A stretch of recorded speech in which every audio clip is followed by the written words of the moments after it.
Hi, this is Craig Merriweather, host of the Mastermind Show. Now, you probably have goals and dreams for your life, but for a lot of us, though, they remain just that, goals and dreams.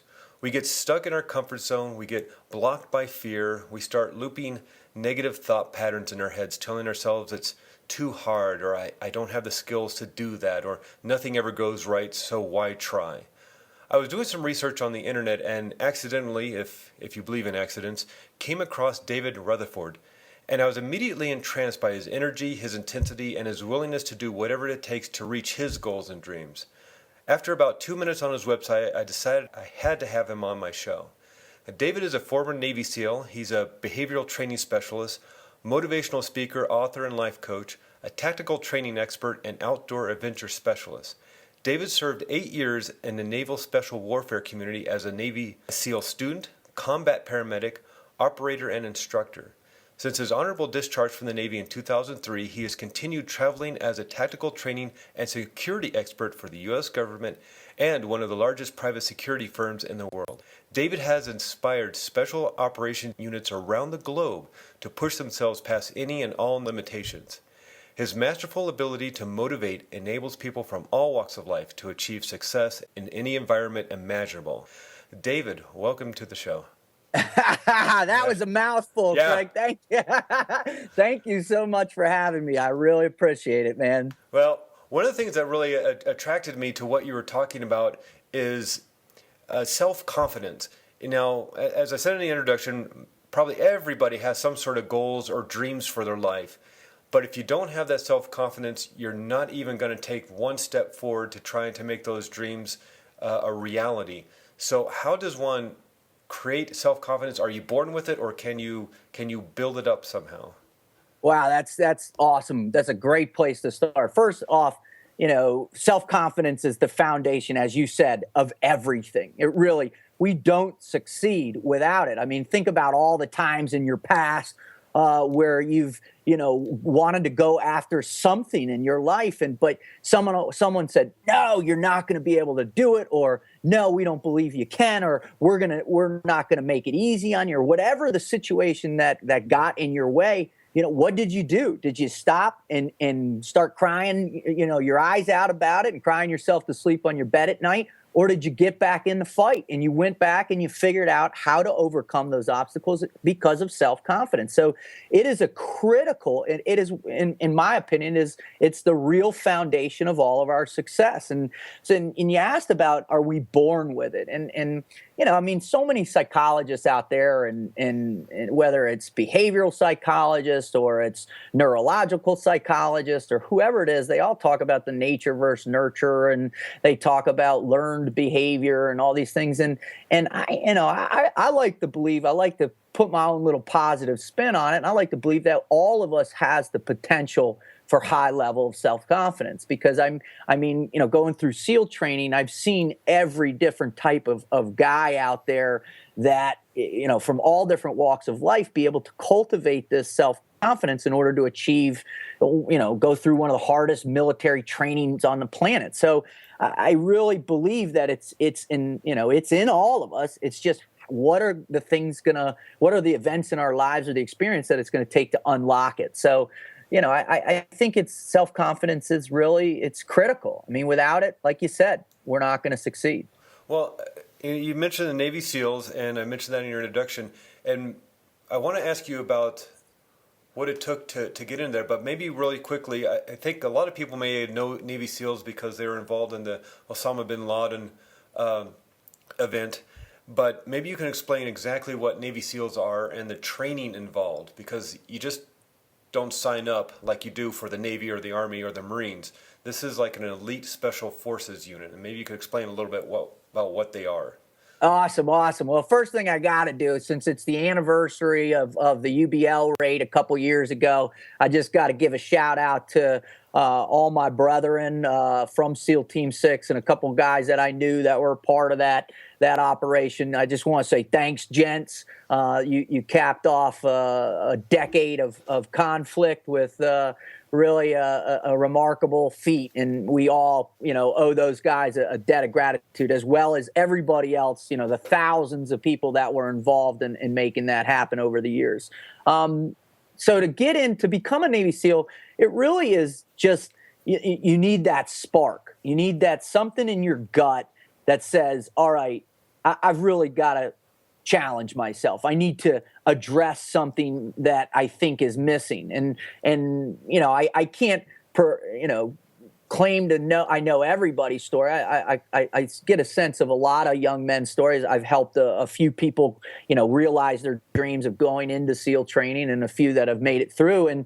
And for me, though, I had hit rock bottom when I was at college, and I was attending Penn State University, and my ultimate dream was to play football there, and that didn't happen. I got recruited to play lacrosse, and then because of certain circumstances, I just never followed through with trying to walk on the team and play and become a part of the team. So that failure resulted in my downward spiral into the abyss of depression and fear and all those things that kind of consume people in their lives, because I just didn't realize a dream that I'd spent since I was 4.5 years old trying to realize. So luckily I had this epiphany in my 4th year. And by the way, I was not a military driven kid, although I had a fascination for it for a little bit as a young man, or as a young child in my adolescence. I was never committed to going in the military or anything like that. I mean, heck, I was an art major who was also had a minor in philosophy and writing and poetry and that sort of thing. So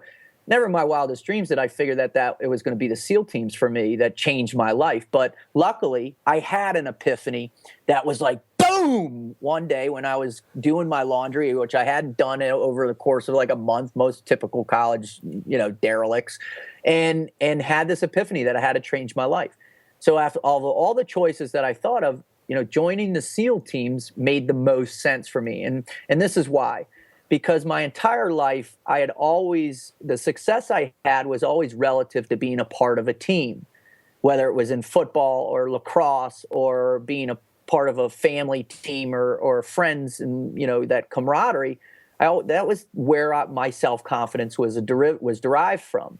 So I figured I had lost all those things. What better place to go and try and bring them back than to join the SEAL teams? Because many people around the world consider that SEAL training, which is called BUDS, Basic Underwater Demolition SEAL Training, is the hardest military training on the planet. It's a 7-month training program that literally it puts you through every physical, mental, and spiritual challenge you could ever imagine. And so that's why I chose to do it. And so, when I decided to drop out of school, and I went down, traveled back to Florida, and spent a couple weeks chatting with my dad, making sure it was the right decision, and walked in the recruiter with my long hair and huge Elvis sideburns and 50 pounds overweight, and had said, "Hey, I want to be a Navy SEAL." And the guy kind of chuckled, and that's how it started. So I think, go ahead. Well, I was going to say, how do you? Where did that confidence come from? You're saying, it took you, you do laundry once a month, and then all of a sudden you think, oh yeah, I'll just join the SEALs. And basic training is something like, what, 6 weeks or maybe 7 weeks for the Army or the Navy, but SEAL training is 7 months, and this is intense stuff. I've read books about people who've experienced this who've been in the SEALs, and it's insane what you do. So where did that come from? Because see, my mind and your mind, everybody's mind, they work the same, and our bodies physiologically, they work the same, and our bodies physiologically work the same. And I think you say, hey, go join the Navy SEALs, that'll turn your life around. And I think, no way, I can't do that. So you're 50 pounds overweight, you can't even do your laundry. Where do you come up with the courage and the self-confidence to think, yeah, I'm going to join the SEALs and be a success at that? Because I had hit rock bottom. I didn't have any other place to go. I knew, because I had some analytical capacity, and I'd read a little bit at that time. I'd spent a little time with some philosophy and some existentialism or whatever you want to think. So I was starting to understand that the broader spectrum of life fulfillment or self-determination or however you want to characterize it. So I knew that I could no longer continue on the path that I was on, which was basically living in the bottom of a bottle of Jack Daniels, and knew that that wasn't going to be a place that I could, find the happiness or the gratification or feel fulfilled in my life at all. So, and I had a great upbringing, wonderful parents, and so, I had experienced successes in a bunch of different ways in the past. So I was like, all right, so I know I need that in my life to feel as if I have some purpose. So I had hit that rock bottom. So it was really a pretty simple choice for me. And a lot of the guys that, I'm real close with still, that are either still in the teams or have gotten out or were in, whatever, they all say the same thing. They basically said, I had nowhere else to go. I had hit a place where I knew I had to decide on something. And that literally was actually this very warm, kind of inspiring, nice feeling to say, okay, I don't have any other option, Craig. So why not try the Navy SEALs? It can't get any worse. Yeah. Well, yeah. Basically, you suffered enough, and you say you got to turn your life around. Totally. Yeah. Totally. Well, the other thing you mentioned that struck me is working with others, working with a team. And this is the problem I've struggled with for a really long time is, and I don't know where this came from, if I just think that I'm a man, so I have to do it myself, or if I don't do it on my own, it doesn't count for whoever's doing the counting, you know what I mean? But yeah. But my life really didn't start turning around until I let other people come into my life and help me and support me, and that's what you found as well. Oh, living the team life is that like, I talk about, hey, what the frog logic concept is all about. My idea, my philosophy, whatever you want to call it, is all about first, you have to forge that self-confidence every single day. You have to bust your butt to make sure that self-confidence is intact. And then once it is intact, now you have to commit your life on every level. I'm talking every level, physically, mentally, spiritually, on every level, to living a team life, to giving yourself to others, to sacrificing for the greater good of your immediate team, if you want to talk about your community team, the overall community of humanity. I mean, with that, that's where you fuel that self-confidence. That's where you fuel your existence. You fuel your ability to be better on so many different levels, is through the help of others. And people are constantly, like you just said so yourself, what you guys do in the SEAL community, it's insane. What those guys did on that UBL raid, that was crazy. Yeah, it is. But guess what? Because of the guy who's sitting next to you is there, and no matter what, he will put everything he has or everything he potentially ever could have, his life on the line for you. That gives you strength. And so you're able to do these amazing things. So, yeah, Craig, I mean, your life will totally change once you allow that team life to kind of get in your DNA. But it could be also the team you have now could be the problem that's holding you back. Oh, 100%. What's the great old saying? Iron sharpens iron, right? Or you are who you hang out with, or all those other sayings that are out. I mean, you absolutely, if you're hanging out with a group of people that likes to go out and party, at raves or in whatever kind of club till 6 a.m, and that's the excitement of your lifestyle. And don't get me wrong, I've been in those situations before, and I know what that's all about. But at the same time, your productivity and your creativity and your ability to impact on that higher level doesn't happen in those clubs. I mean, it's just is what it is. Or if you're surrounded by negative people all the time that constantly want to just spew, their infectious negativity into your life, and you welcome it because you want to help them or try and solve their problems or whatever, guess what? You're done, man. They're going to smoke you every single day of the week and twice on Tuesdays. Well, the one thing I like about, and actually, let me tell you where you find more about David. If you go to teamfroglogic.com, and you can also find David on Facebook and Twitter, but The best place to go find out more about David is teamfroglogic.com. You can find his YouTube channel there or videos on his website. But one of the things you said in your videos, you're talking about teams, and you said get a swim buddy. And I like the way you say that, because it's one thing to have a friend. You go to the movies, you go out to dinner, you chit-chat about this and that. But I like the way you say swim buddy, because that implies you got somebody watching your back.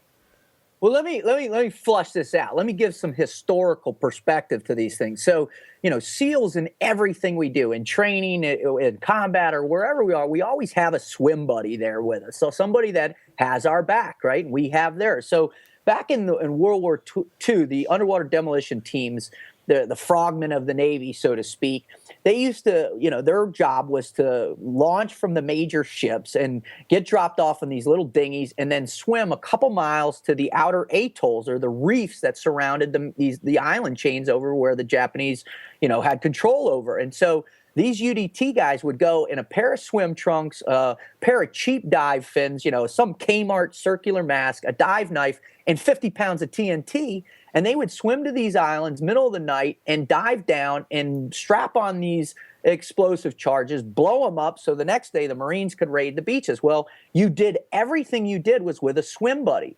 So if you got lost out at sea, you were with your swim buddy. If Japanese mortars started flying from the beach, because sometimes they did it in broad daylight, you were with your swim buddy, and your swim buddy had your back and looked out for you. So that concept of swim buddy is so much more significant than just a close friend or somebody that you're an acquaintance or a peer. That is the person that will go to war with you every single day of the week. And, like I said, twice on Tuesdays, right? So that's the person you look to. If you don't have a swim buddy in your life, what do you have? Who do you have to go to war with? Nobody. Yeah. Well, and that's the thing is a swim buddy will help you through the hard times, because no matter how much you want to plan and prepare and visualize how easy and simple it's all going to be, more than likely there are going to be challenges that come up. Not more than likely, definitely, Craig. Definitely, my brother. You know that, dude. It's impossible. It's absolutely impossible to achieve anything great in your life without some substantial hardships, man. It's just the way it is. I think it's God's way of testing our drive. It's God's way of saying, well, all right, are you serious about this? Do you really believe? Are you really passionate? Is this really a dream that you're willing to endure everything that you need to endure in order to achieve this thing? Okay, then. Well, then guess what? After X amount of time, whatever that number is, you're going to realize your dream. And the process is what makes it so special. So if you have somebody there with you through that, I'm telling you, you can't lose. Yeah. But okay, so there are challenges, and you say definitely going to be challenges. So what if you're dealing with health issues, you're dealing with financial problems or relationship problems? How do you cultivate a positive attitude? How do you cultivate the self-confidence to keep going when you have all this crap going on in your life? Well, that's the hardest thing, and that's why swim buddies are so difficult, right? Even I, as a motivational speaker, have, down days for sure. I don't know a single person in the world that, is constantly elevated at 6 inches above the dirt, and, their Zen is totally dialed in and they have no issues, right? That's an impossibility. But so what you have is your swim buddy. And for me, it's my incredible wife that I affectionately call the Admiral. And I have my father, who's my business partner. And I've got, unbelievable close friends that I will reach out to and give them a call and say, hey, man, I'm struggling right now. And they'll give me that pep talk. They'll be supportive, or they'll be, some of my team guy friends will be like, hey, Rut, suck it up, buddy, and get back in there, So that's what you do. You have to tap into that external thing, because nobody has the intestinal fortitude to weather a serious storm by themselves. I mean, yeah, you could do it for a while, but some close friends of mine, that I've known in the security world and have worked for certain government agencies and things, and who've been interrogators, who always say, everybody cracks. We all have a cracking point. So what do you do when you crack? You tap into that swim buddy. Yeah. So how does one cultivate a new? Let's say they're at a point where they've suffered enough. They need to turn it around. Maybe joining the military isn't possible for them, how do they go about maybe disconnecting from some of these people, or taking that first step forward? What should they do? Well, the first thing is you gotta be honest with yourself, right, Craig? I mean, the number one thing that we don't do enough of as human beings is admit our mistakes and accept our failures, and take those things to heart.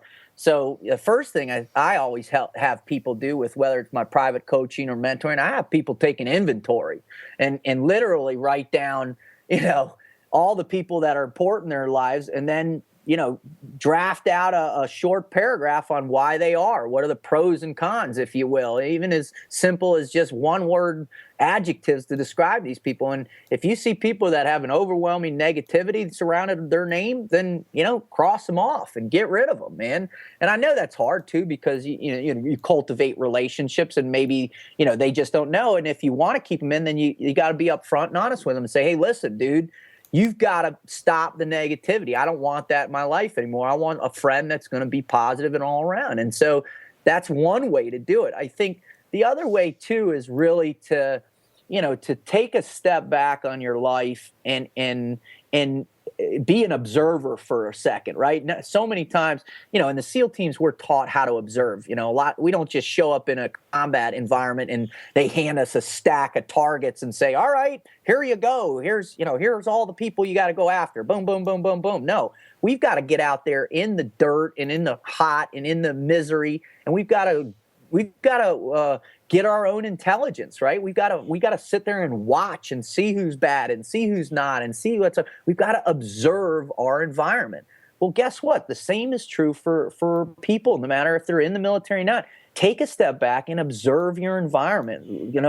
Allow the true intelligence, the real world ground truth of what's going on with your friends to permeate into your dome and have an impact. And then you can start making those real honest decisions. So I got to ask you, where does the name Frog Logic come from? What's behind that? That's awesome, man. Everybody always wants to know, and they take a look at my logo and they go, "What in the heck is that?" And so it's a two-part. And so if you're listening, my logo is a tree frog perched on a brain. And so when I was just about ready to get out in '03, one of my roommates, this amazing dude who's had a huge impact on my life, Kevin, basically, I was like, "Kevin, what the heck am I supposed to do when I get out?" Because really, there's no making a transition from a SEAL to civilian life is pretty difficult.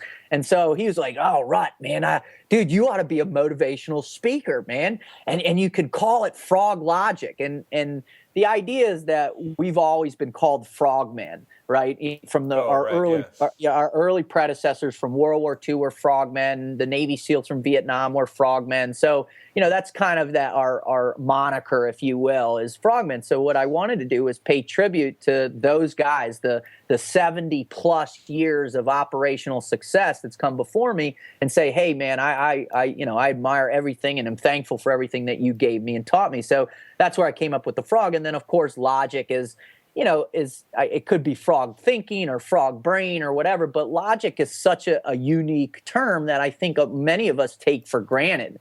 I mean, logic is really an amazing thing that you think about how long it takes us as human beings to develop this. And I'm in the process of watching it and struggling with it myself with my 2.5-year-old beautiful daughter, the bear, right now, trying to figure out, all right, when is her logic going to take shape, So, I fused those two together because, he came up with this great idea and I just ran with it. And the image itself, my logo, is another kind of funny story. I was overseas on a contract gig with a teammate of mine. I'd gone through training, and we were working for a big security company at the time. And we're sitting at in this hotel where we were living out of, and I'm trying to figure out what design and what to do. And this guy is like a black belt in jujitsu stuff. So he goes, "Dude, you ought to put a frog on a brain choking it out."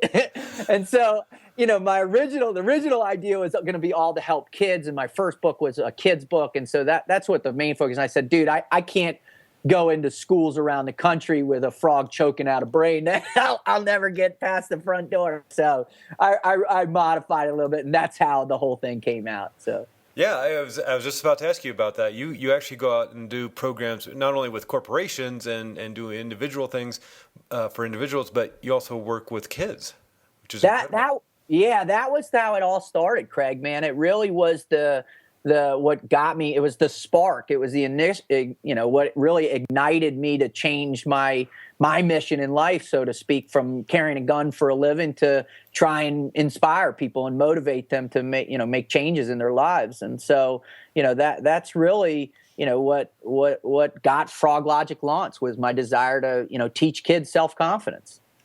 Well, and you put it all into a book. And if you go to teamfroglogic.com, find out all about the book, simply titled Self-Confidence. But you talk about there's 8 missions, as you call them. And whenever you tell us a little bit about the book and what it can do. All right. So when I first came up with the 8 missions, it was everybody is out there selling something, right? It's the 6-minute abs, it's the 39 steps to salvation, whatever it is. So I was always leery of kind of putting things in that kind of linear context, but I also know because of my military mind that we need some directives. So I was like, okay. So the idea was to create a field manual, and that was the first thing, the field manual for kids. And after a few years and getting out in the corporate world and just getting bombarded with people saying, when is you going to write an adult book, an adult field manual?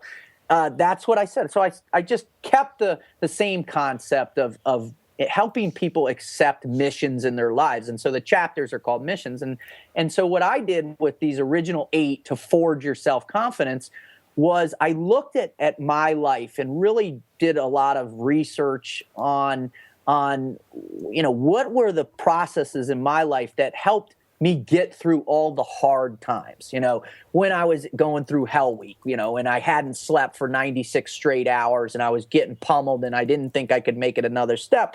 What were some of the things I tapped into to push me past that 1 extra inch or the 1 extra mile, whatever it was? And so after just really thinking about all these experiences in my life for the past 20 years, this journey I've been on, I literally just came out and was like, all right, I structured these 8 missions. So the 8 missions are: mission 1, have a positive attitude; 2, PT and live healthy; 3, motivate yourself and others; 4, earn respect; 5, set goals; 6, integrity; 7, mentoring; 8, have fun.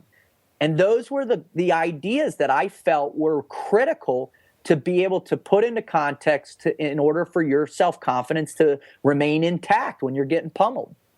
Yeah. Well, I got stuck on 96 hours. That's 4 days without sleep. Yeah. It's awesome, man. It's awesome. Okay.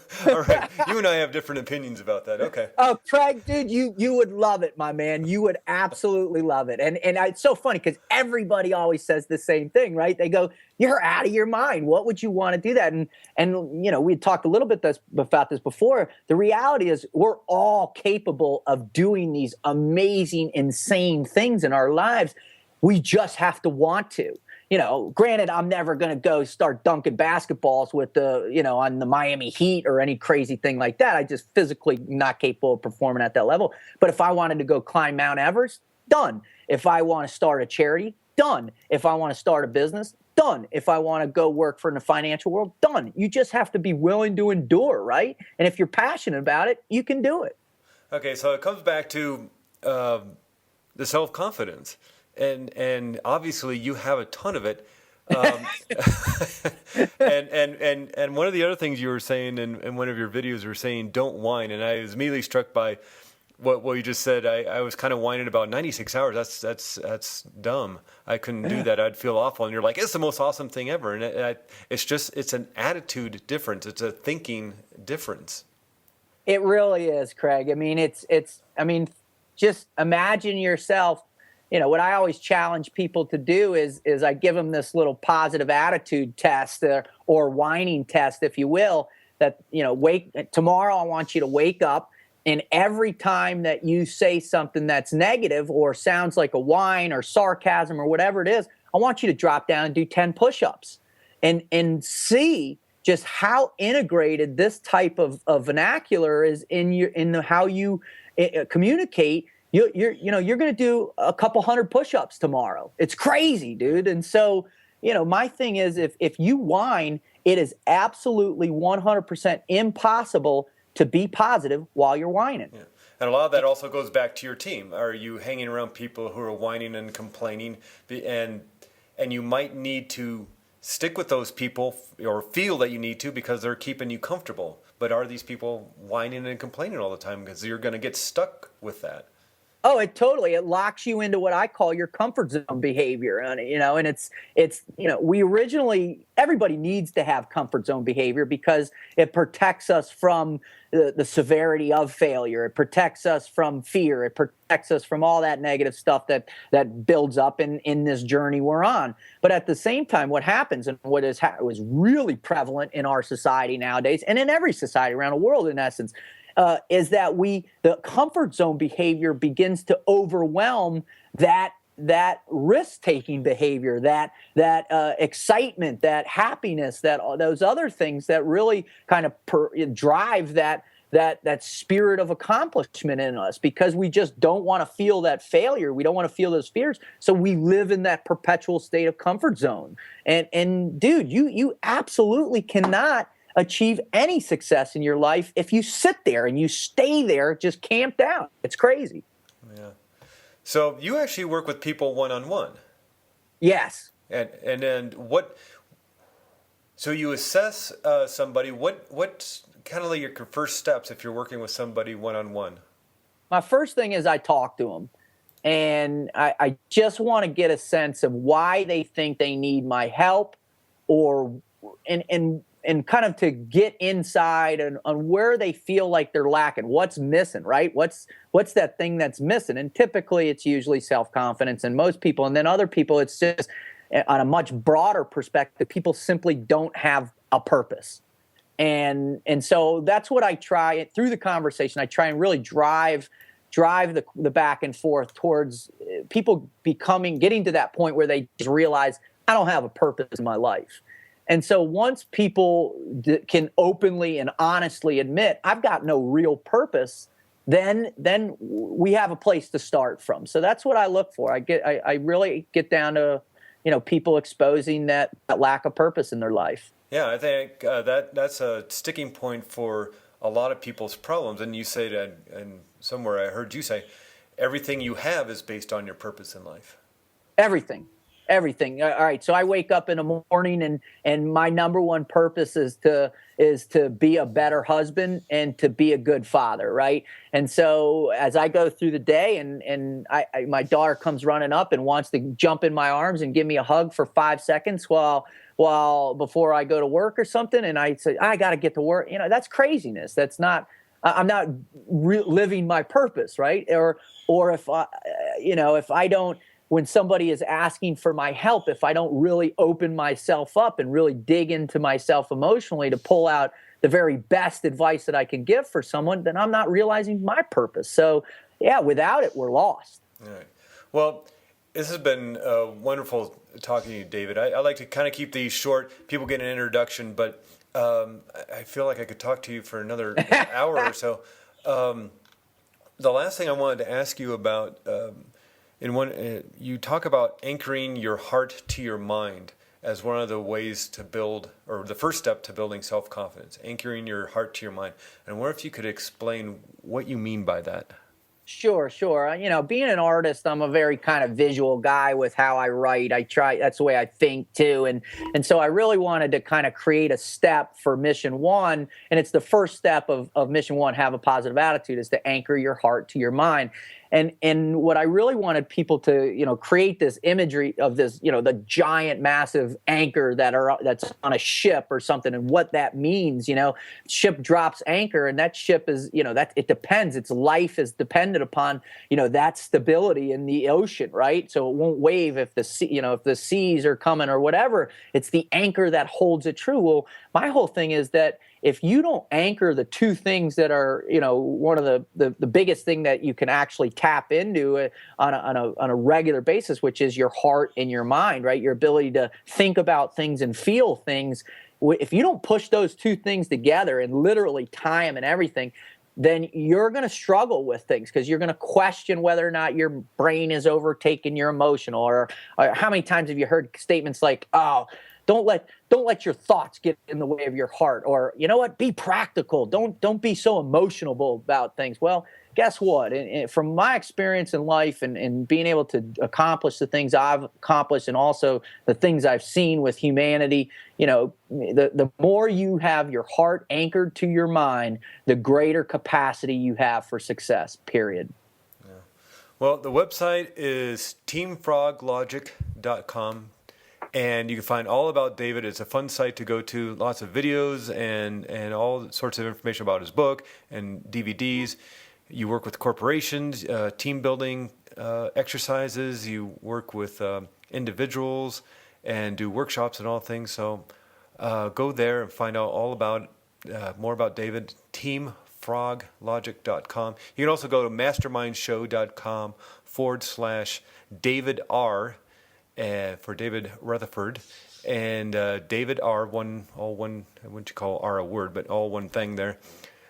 Mastermindshow.com/David R, and you'll find links to Facebook and Twitter and his website and to his book and all that.